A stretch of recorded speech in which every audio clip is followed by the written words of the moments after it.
So Māori algorithmic sovereignty, what is that? It builds on, there is a paper published already, so that's Paul Brown's the lead author of that one that came out last year. That explains the concept, the ideas, principles and use of Māori algorithmic sovereignty.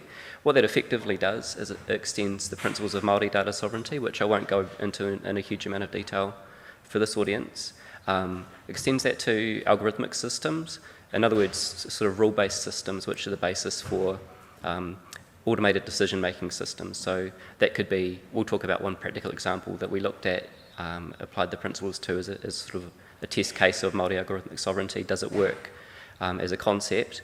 That was more of a government context decision-making system, but they're the same sort of systems that sit behind artificial intelligence, any sort of system where a computer's making a decision based on data inputs. So we hope that this will be a contribution to the field of algorithmic governance and ethics. It's really important to provide tools in the field of algorithmic governance especially for Māori. What we see in the government context is that Māori are invited to sit on sort of governance groups that might be strong in tikanga but might not necessarily be strong in technology. It's hard to find people that have got that skill set in both areas, so what we're trying to offer here is a tool that can contribute to that. People who might have really strong grounding in tikanga help sort of see how that works in the field of technology. So I'll cover off this practical application of Māori algorithmic sovereignty for a social services algorithm here in Aotearoa. Manakore will talk about, there was a framework developed in the World Economic Forum at the same time as well. So our Māori algorithmic sovereignty framework is a work in progress. What we're trying to do through practical application is to refine that, understand what could be changed, what could work better. Also looking abroad as well. So the World Economic Forum is an example of a similar sort of framework developed in a different context, not a Aotearoa specific context, looking to see what we could learn from that and how we could adapt our framework. Then Dion will cover off a forthcoming paper, 10 Simple Guidelines, which is really about helping people practically engage with the framework and the concept. So there's a forthcoming paper, and I just wanted to put that up there just to sort of give you a sense of, I won't read out all of the names. There's actually even more names that I could mention as well, but I just wanted to give a bit of a sense of that there's a large number of people that have been working on this kaupapa over the years, people that have come and gone. I'll shout out to sort of the institutions. So Nicholson Consulting's been a big part of that in terms of my employment with them. That was a really great opportunity. University of Waikato, obviously, Victoria University and University of Auckland researchers. I'll just give a bit of a shout out to Kylie Reidi as well, who was my manager at the time we joined through Nicholson Consulting. Really appreciate her sort of engaging with this crew, getting us roped into the work. I had no idea what it would look like 4 years ago, so namahi. So I've already kind of covered that. Here is the outputs of the data of the sort of a model developed by the Ministry for Social Development. The purpose of this model is to identify young people who are at risk of becoming NEETs. So NEETs stands for Not in Employment, Education and Training. This is just a really basic sort of snapshot of the data outputs of the model. So what it says is that that first sort of bar to the left, of all the young people that their data is fed into this model, 26% of those are Māori. Of all of the people that are deemed to be low risk by the model, only 16% are Māori. But of those that are deemed to be high risk of becoming NEETs, 69% are Māori. So you can sort of see right there that Māori have a large amount of interest in this. The purpose of this algorithm, and sort of the way that the Ministry of Social Development would put it, is to identify young people so they can intervene early and offer a service. I probably don't need to say anything more than that, but yeah. Yeah. So, whoops.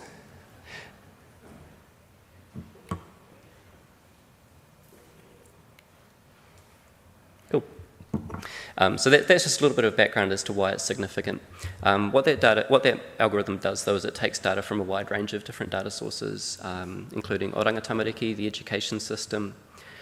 Basically, it's a rule-based decision system that looks at the common attributes of young people that sort of in their early 20s go on to not be in employment or education or training based on their interactions with the care and protection system, the education system. So we can sort of see right there, it's a very simplistic way of looking at a systemic issue. What this model here describes is the algorithmic decision-making process. So we're not talking about just applying algorithmic sovereignty principles to the algorithm at the very centre of this. Those are the orange-yellow boxes, inputs, algorithm and outputs, are kind of what a lot of people would focus on in terms of the ethics. Should this data set be included? Has consent been given for this data to be used in this way?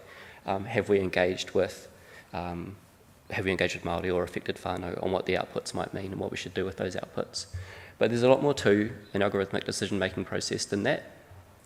So the blue boxes really capture the motives behind the decision, the reason why we have this algorithm in place. So who framed the concept of what's a need? Why is that important? Why is that a problem? What are young people doing? There's a problem. I guess it's that sort of framing of young people being a burden on the state when they should be contributing economically. Who came up with that idea, and is that something that we would buy into? And is that something that the whānau of the young people in the model would buy into?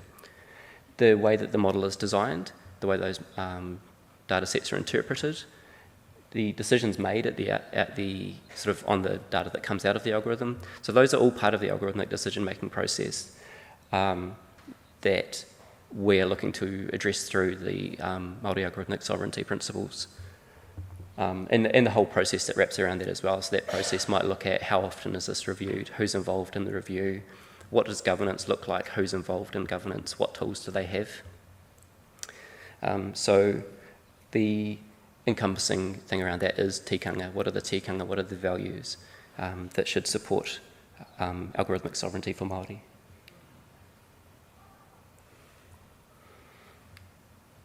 That's it. Cool. So this is just a little bit of a screenshot, and those I won't read these all up because they'll look quite familiar to you, but these are in the original article that I sort of showed earlier. But we've also looked at this is similar to what Manakore will talk about soon as well, in terms of other frameworks that exist as well. So there's a framework called Responsible Algorithm Principles. We looked at what they might look like from a Māori tikanga perspective. So those are the Māori algorithmic sovereignty principles. I'll get Manakore up here in just a moment because I don't want to give the impression that I did all that much work on this. It was really, Manakore did a lot of the assessment, so I'll invite Manakore up to just briefly talk through what the process looked like in terms of what we had access to and how we applied the framework to this model.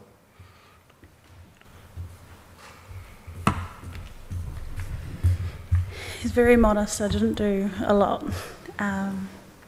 But one thing that I did want to mention is that one of the main things that we focused on was how to come through this with a kaupapa Māori lens. And part of that was from me, someone who grew up in kura kaupapa, and is a raukura of Te Karakau Māori o Hāni Waititi Marae. I wanted to be able to understand then the impact that this has on my fellow raukura and my fellow peers that then also grew up in a space that was really hard and damaging towards their social ability to actually be exactly who they are in this space. And so part of that, we asked quite a lot of questions, and through the model, the principles that have been just referred to before, we then kind of broke it down, and I really appreciate the mahi that Paul did here, and looked at different questions that we could ask then that really enabled us to come at this that was entirely Te Ao Māori. And that's actually a really hard thing to do when we're in a non-Māori environment. You're thinking in Te Ao Māori, but now you need to also translate that back into a non-Māori environment and make that very clear that this came from that background. And so we went through the process of then doing some interviews that can work well in some environments, that also can be quite hard to be able to have honest and truthful conversations with one another without the implication of potentially not having, saying bad things or saying things that might hurt someone else, but these are your experiences. So, and also then just getting everyone on the same page to even come to the interview. That was that can be fun to do. And so one of the next things that we looked at was then being able to review these documentations. And the questions that kind of came about from this was we're looking at rangatiratanga, where we go, who's actually involved in this? You know, asking explicitly what fund is, the creation and development, monitoring and implementation, who's making those decision-making, who has the control and the ownership, and when we're in this space, you have to be very clear on asking these types of questions so that you get the most truthful answer, which is a hard thing because you're basically trying to ask this person, like, say what I want you to say, please. And then also from that, being accountable to your answer and being accountable to the decisions that were made historically and the impact that it now has on our people right this second. And then looking into whakapapa, so where was it developed? What was the original purpose or intent? Is that now the exact same intent that you have for this program, for this algorithm? And have you made that clear that potentially there's a shift there? And I won't kind of talk about the other principles, but just kind of understand that there were many questions asked, and not every question was answered, especially in the analysis side of reviewing the documents. But it was important, and Ben did mention it before, that engagement was one of the key outcomes that came from this, that you can engage but not actually be present with the community that you're engaging with and not capture the entirety of the information. But you technically engaged. So how do we navigate that, and how do we tell that narrative without implying that the process was done in due diligence? I'll leave the rest to this guy. So I'll just quickly go through, at quite a high level, just three of the principles, I guess a bit of a summary of, I guess, the outcomes, which there's a lot more detail in that forthcoming paper.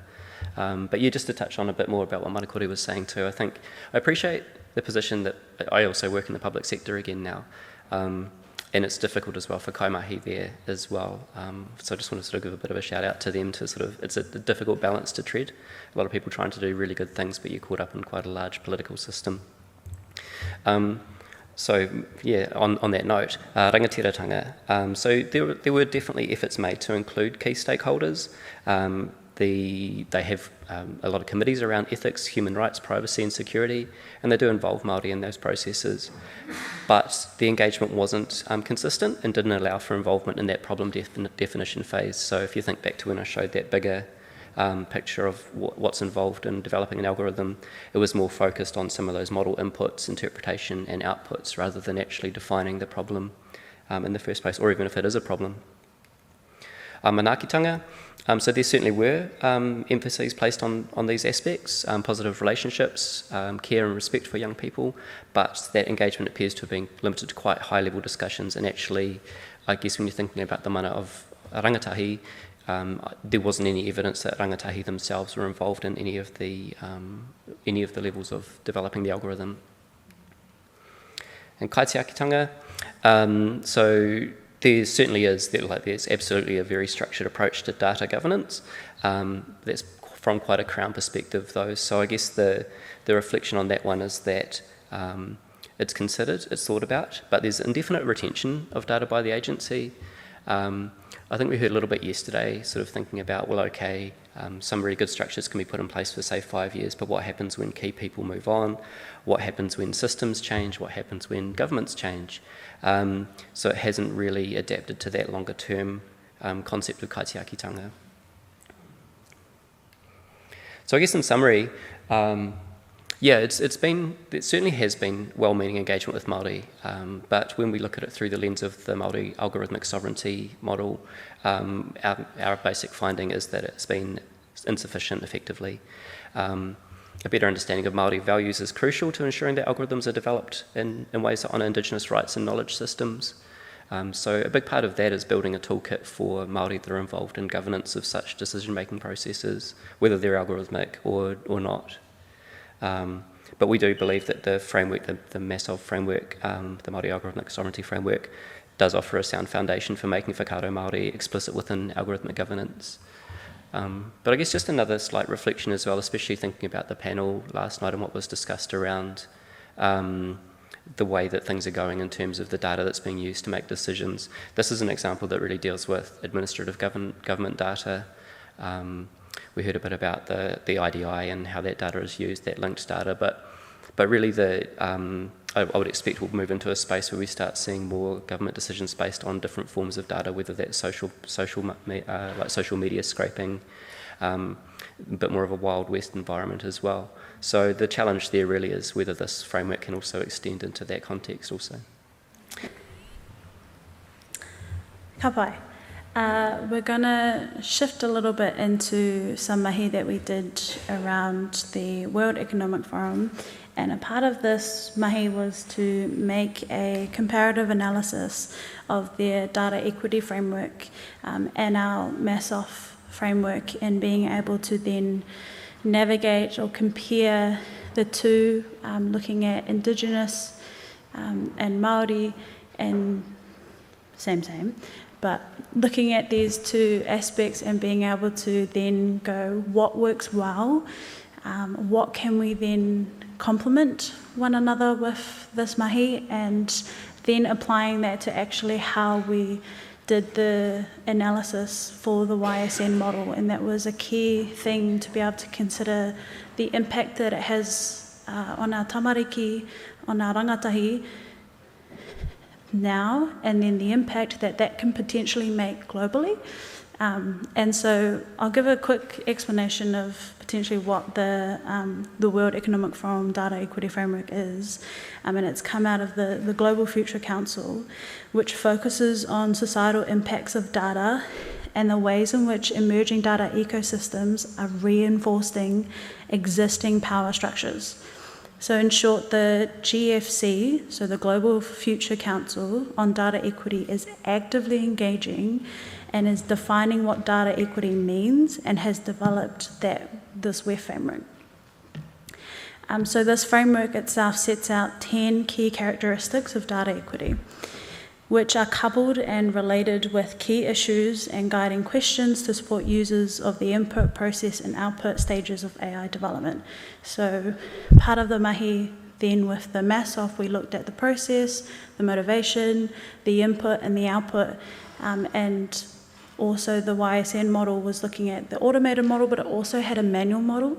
And this manual model was very different in terms of what it was asking for its input information to the automated model.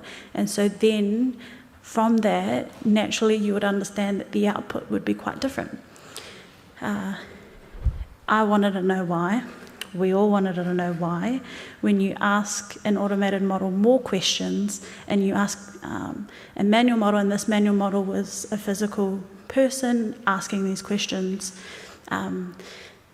why did we need to know more, and what was the impact of being able to train this automated model to potentially or ideally get the same outcome, but it didn't.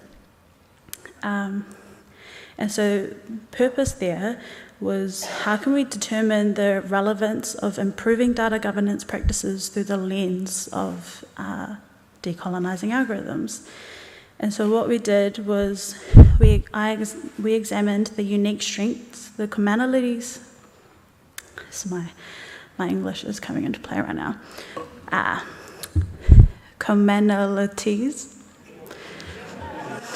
Commonalities. Kia ora. Tēnā tātou, te reo Māori is my first language. Anyway, and the potential gaps. And then how can we, again, complement each other with this? And so some of the things that we found with the unique strengths of our MASOF framework was it was deeply culturally grounded and focused on Indigenous perspectives. It emphasised on rationale aspects, and it had a strong focus on sovereignty and decision-making. And so now the unique strengths of the WEF framework was designed with a global perspective. It was giving a broader consideration towards global data equity issues, and it had detailed strategies for enhancing accessibility and trust. While doing that, it focused on practical actions for ethical AI development. And then that kupua game that I got right the first time, both frameworks prioritised ethical considerations and community development. And what that meant is that it shared an emphasis on transparency, consent, and cultural sensitivity. And as a result of that, it aligned in promoting equity and mitigating biases. And that, to me, was one of the biggest strengths of both frameworks. And that, to me, then identified that this is really coming from an Indigenous lens, because naturally we go, is there bias in this kaupapa? Is there going to be a bias towards the outcome? Have we already set it up to provide an output of that has a bias towards a certain community? Not saying that we're that certain community.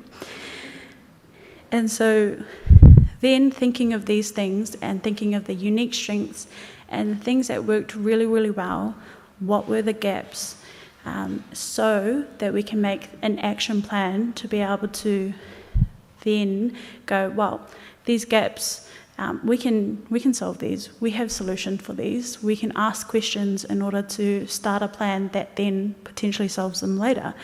But it was really important to know the aspect of potentially where we need to improve ourselves, in which it's great. We all love improving. We all love being right the first time, but we'd prefer to know when we need to grow.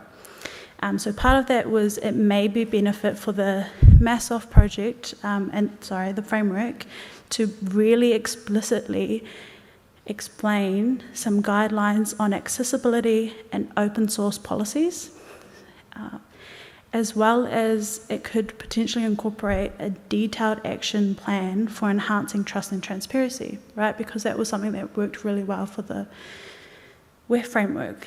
And when we're looking globally, we can then look at the growth of our Māori people in the economy.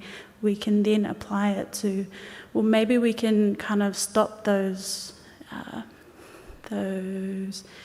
aspects of us being able to already put in biased data towards an algorithm, and naturally it'd produce something that's biased.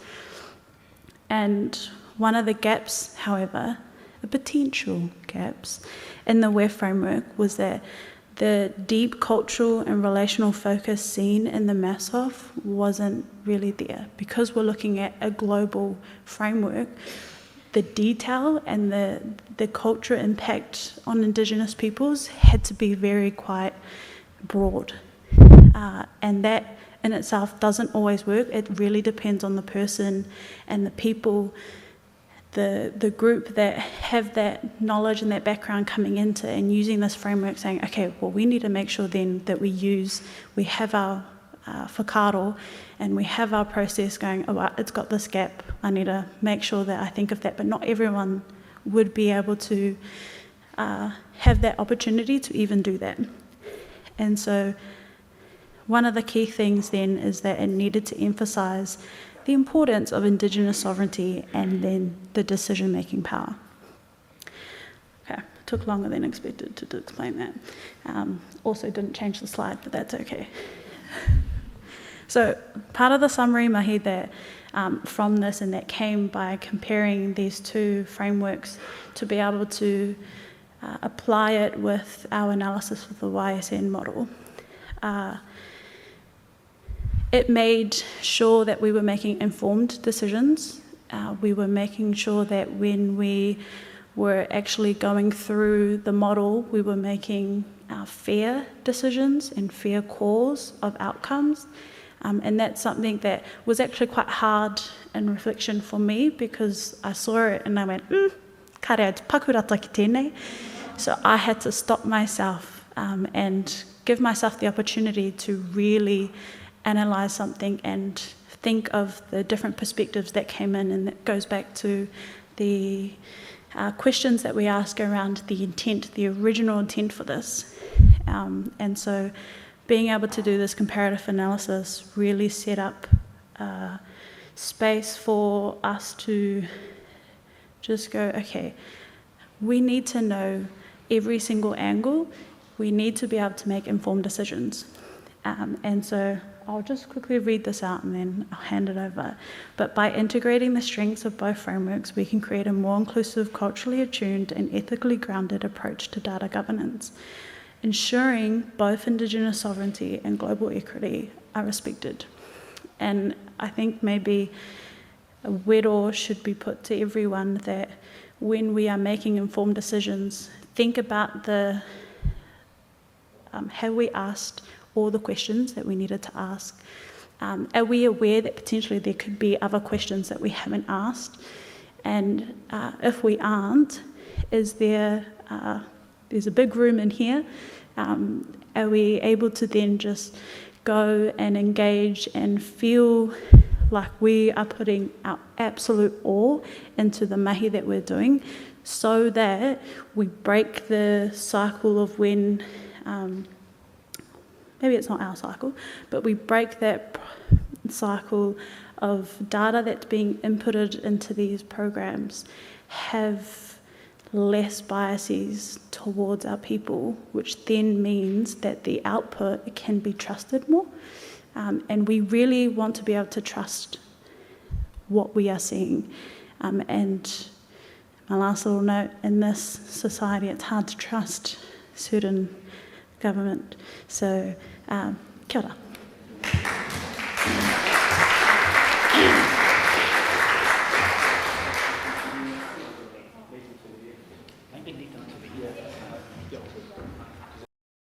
Okay, so this piece of work, and thanks Maori, was what the point you raised there about you take something that has kupu Māori and Māori principles in it and you lift it up and you want to share it. You think you've got something valuable, you think that other people from different backgrounds might be able to use this.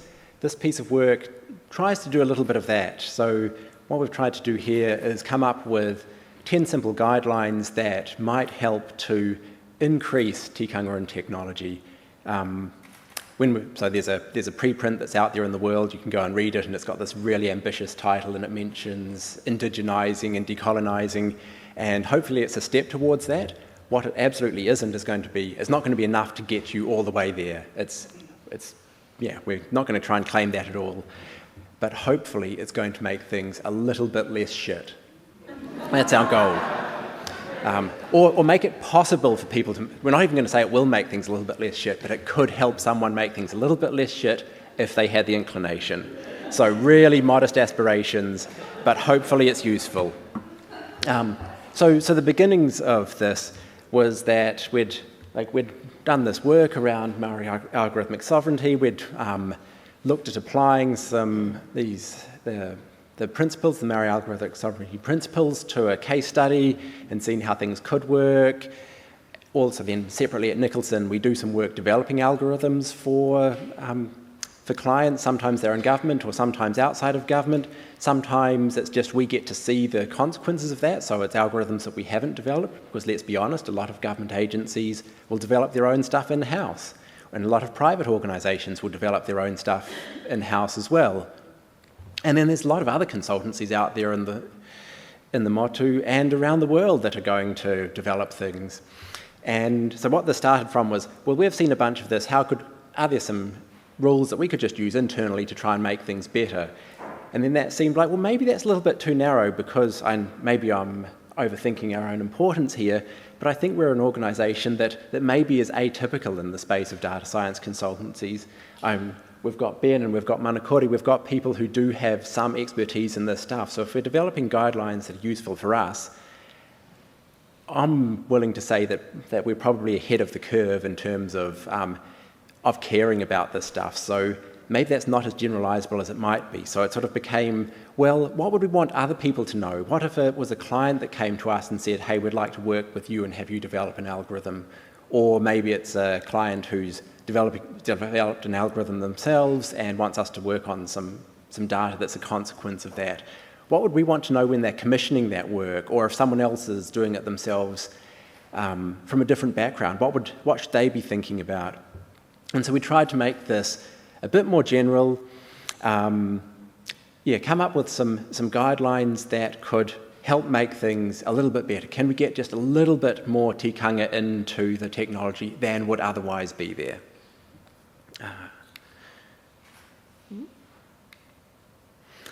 Okay, so goals of this were, here we go. So what we wanted to do really was, could these guidelines help someone who maybe had heard of the Māori Algorithmic Sovereignty Framework but wasn't super engaged with it? Could we help them operationalise it?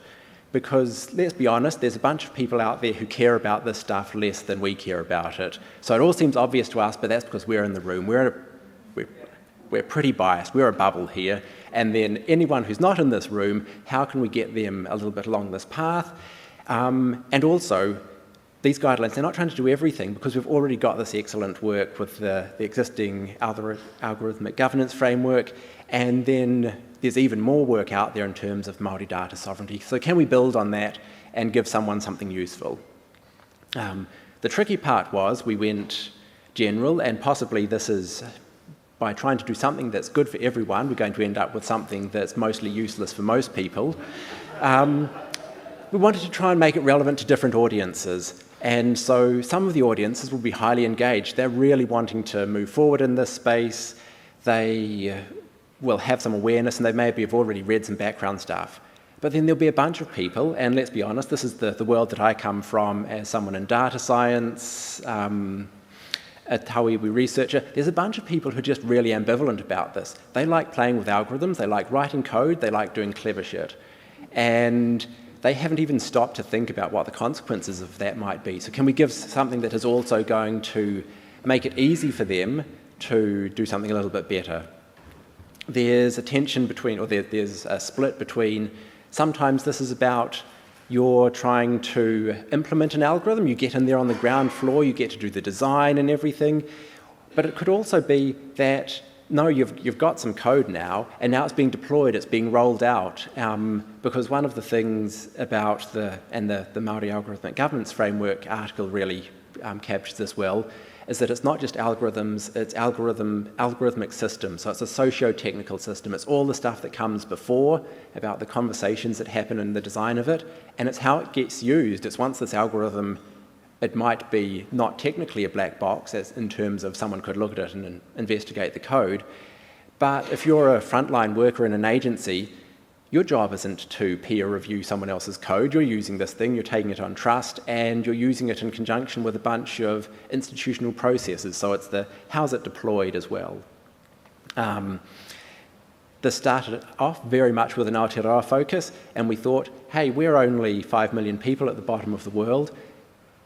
Sometimes there's going to be other people who might want to try and do something that is in the same spirit of this, so can we help them make things a little bit less shit as well? And so there's a tension between how do we generalise things and make it accessible to an international audience, and so in the preprint that's out there, there are still a bunch of kupu Māori in there, and we've tried to define them, and we've tried to link back to things like the Māori Data Sovereignty Framework, but also we've tried to keep it at a level where not knowing that stuff is not going to stop people engaging with it. And maybe that's us having too much of a grand idea of what we might do, but so trying to keep a low barrier to entry. Right, so this is what the paper says it does. You can judge, you can read it yourselves, or you can tell me at the end of this whether you think it's got any capacity to do that at all. So starting off, set your groundwork first, write down articulate your foundational principles. And there's a risk here that those foundational principles are going to just be the obvious thing. Someone's going to say, oh yes, what are our principles? It's manaakitanga, it's kaitiakitanga, it's whanaungatanga, and not really put any specificity to it. But the purpose of having this guideline here is that these foundational principles, you should make them specific to the algorithm that's being developed or deployed in that particular case. And they should be foundational for the rōpū who's actually doing that mahi. So foundational makes it sound like it needs to be general. It doesn't need to be general, but it does need to be something that everyone involved in that, or everyone who's going to be doing at sort of the crunchy point of doing this work, can agree on, that there isn't going to be any conflict about those principles, because there will be conflict at some point about which way something should go in development or deployment. And when that happens, you can come back to it and say, okay, we've got our principles here. Do they help guide us? And they shouldn't cover everything. They'll be too general, they'll be too broad and ambiguous if they can fix everything, but they hopefully do something. They'll give you something to come back to.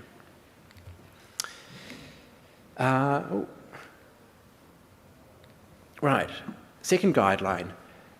Figure out who your key partners are and engage with them, but engage with them meaningfully. And this one's going to be tricky because engagement, as we saw yesterday with some of the work about consequences of when you build an engagement at the start but not at the end, engagement takes resources. So the Nick Jones's discussion about the Lilac study, perfect example. And engagement is expensive and it takes time and often will have a longer lifespan than what you think of as the let's develop an algorithm and get it into production so that it's running on a computer somewhere. It's going to be tricky to pick who you should engage with, because probably you should engage with everybody and you should engage with them all separately, because we're all beautiful, unique snowflakes and as both individuals and as collectives, and that's just not practical. So think when you do this about where are the benefits from this algorithm going to accrue, and where are the potential risks going to fall, or where are the consequences going to lie. If your algorithm goes wrong, who's it going to be worst for? Maybe those are the people who you want to make sure you're engaging with. Or maybe it's not where would things go worst for, but just pure numbers. Who are the group who are going to be, that this algorithm is going to touch the most? So consequences for them might be relatively minor, but there's a lot of people in that group engaged there, and plan to keep that engagement going.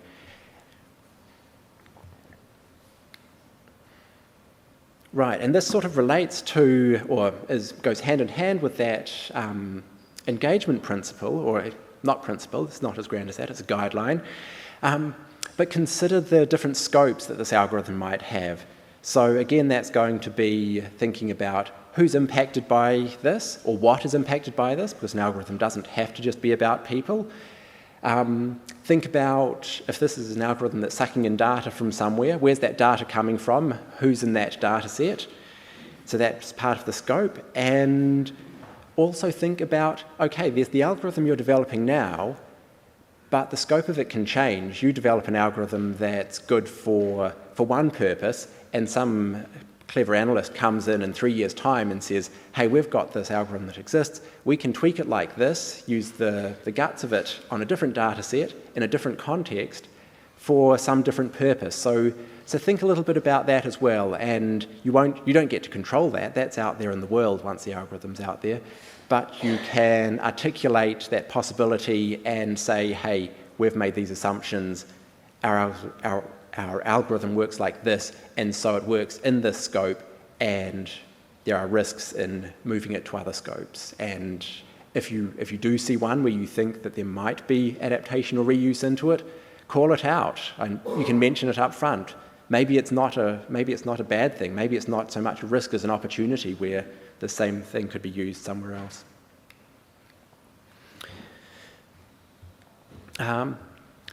This one's really in here for the technical people. So the community out there who are doing a lot of the coding and the development, a lot of them, they're great open source enthusiasts, and that community's been running for a long time, and has really noble intentions in a very Western, people who like solving technical problems way.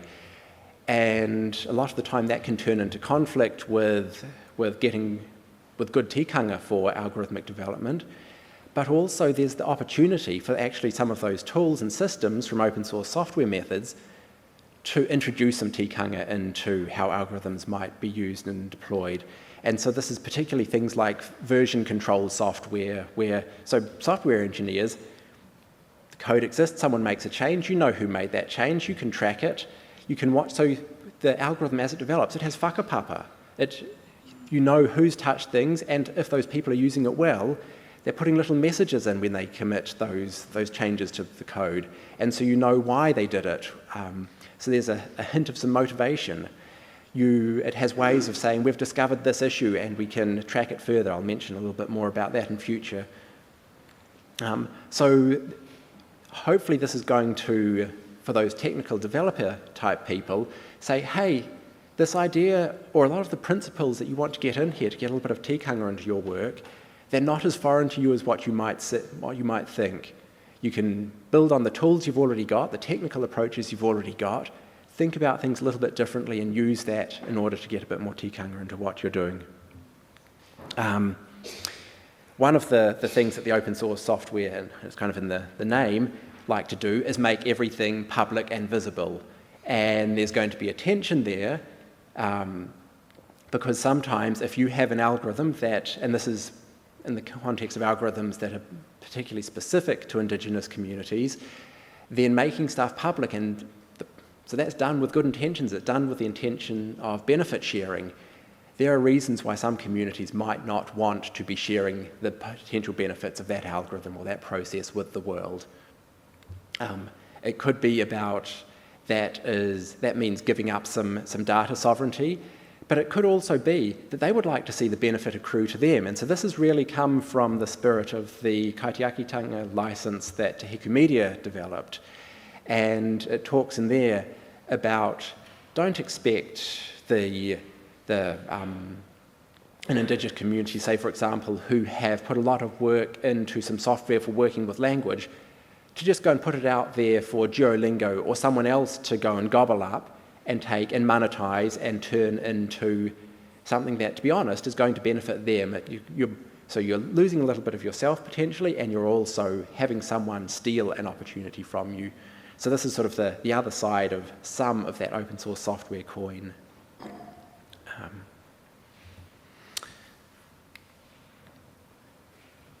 All right, so continuing to build though on what you can do with some of those open source software tools is, as you go through this algorithm development and deployment, make sure you've got good ways of tracking issues and reporting. So this is really about that transparency. It's about letting other people look at what you've done, and where there are problems, call it out and identify it and make that an opportunity for improvement. And again, the open source software community, or the software engineering community in general, when it comes to the pure code part, they're really good at doing this. There's these wonderful tools where someone flags an issue, they can attach it to part of the code or part of the process. You can say, people can give feedback on it. This stuff's all automated, it's all there ready for them to use.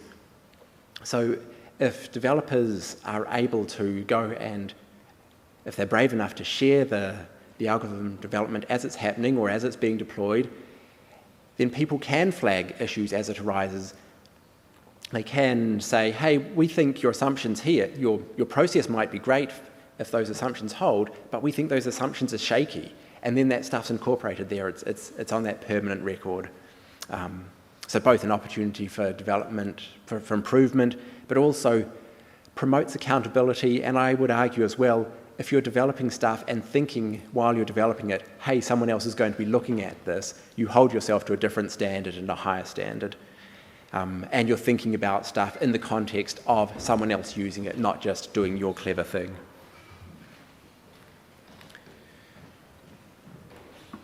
All right. This guideline, I feel, almost doesn't need anything said about it in this audience. So if you have an algorithm, it's going to ingest some data, it's going to possibly produce some data in a different format. Think about what the privacy implications of that are. There's always this tension with microdata or highly granular data, that the more accurate you make it and the more detailed you make it, the higher the risk of disclosure, the higher the more you can be revealing about other people and the more harm that could come from it, but also the more accuracy and the more impact you might get from an algorithm being able to use that well and to gain some insights. And the typical approach that people take to dealing with this, we'll aggregate it, we'll stick it together into a bunch and say, well, now it's just an average of 10 people, not just 10 individuals. That saved it, and sure, that does give you a little bit more anonymity, but maybe you've lost something along the way. And then there's that whole discussion about individual privacy and collective privacy in all the senses of whether that, does that mean iwi privacy? Does it mean tangata privacy? Does it mean all those things we heard about yesterday?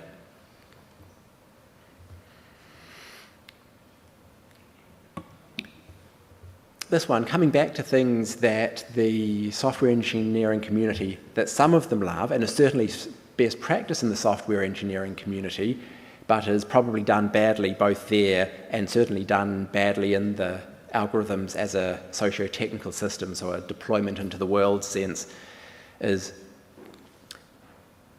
writing some baselines, have some ways to test, is your system doing what you think it's doing? So this is going to mean being able to articulate how you expect things to look and how you expect them to behave, and how will you tell if something's gone wrong? So if your algorithm's aggregating some data from some data feed, how will you know if that data feed has changed? If no one's told you that it's changed, but the type of data that's coming in is subtly different, will you be able to pick that up? Is there any kind of signal? So do you need to have some checks in there in advance to make sure that you'll know that? But also, what's coming out the other end of your algorithm? Does that change suddenly? And so like that Google flu trends example is one that sort of speaks to, can you see that happening? And then there's going to be things like, there'll be softer, squishier issues, like the assumptions that you have made about how people are going to use this algorithm, how it's going to be deployed in practice. Do those still hold? You come up with some decision support tool, and some frontline workers in some context are using it. What if it's not your support tool that's changed, but the environment that those people are working in, that some organisational process has changed? How might that mean that the consequences of this algorithmic system you've got might give different outcomes? So can you articulate that? Can you test for it? And partly that you're not going to be able to test for everything. There's going to be a lot of speculating about, think about this. If you see something that doesn't look like that anymore, then you're going to have to, by hand, go and dig deeper. Having those tests and those baselines working, that's sort of the codey version of stating your assumptions and showing you're working, and in the software part, it's the documenting your code. So any algorithm is going to require some kind of simplifying assumption to work. That's kind of the point of it. It's saying, hey, we can make some simple rule that generalizes on some part of what we observe in the world and find a pattern and spit out something useful. It means we don't have to consider every single thing in isolation and work through it all in tedious detail. So that's how algorithms work. But what are your assumptions? Because what makes an algorithm effective in one context will make it completely inappropriate for another one. So in the context of some past mahi I've done, where you want to model infectious disease numbers in a country, and there's a bunch of models out there that make an assumption that you have a well-mixed, homogeneous population. Now that's a really good assumption if what you really need is just some numbers for an entire country and you need them really quick. Someone's phoned you up and said, give me an answer by this afternoon. But that is going to be completely terrible if you want to know about where's the burden of disease going to fall, who's going to be most affected by something. So those assumptions are all going to fall over. They're valid in one case and they're completely inappropriate and dangerous in another one.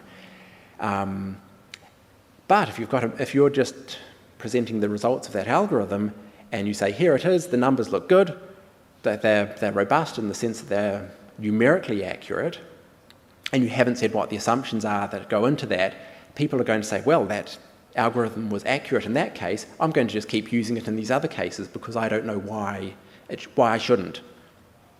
So put your caveats and your assumptions up front.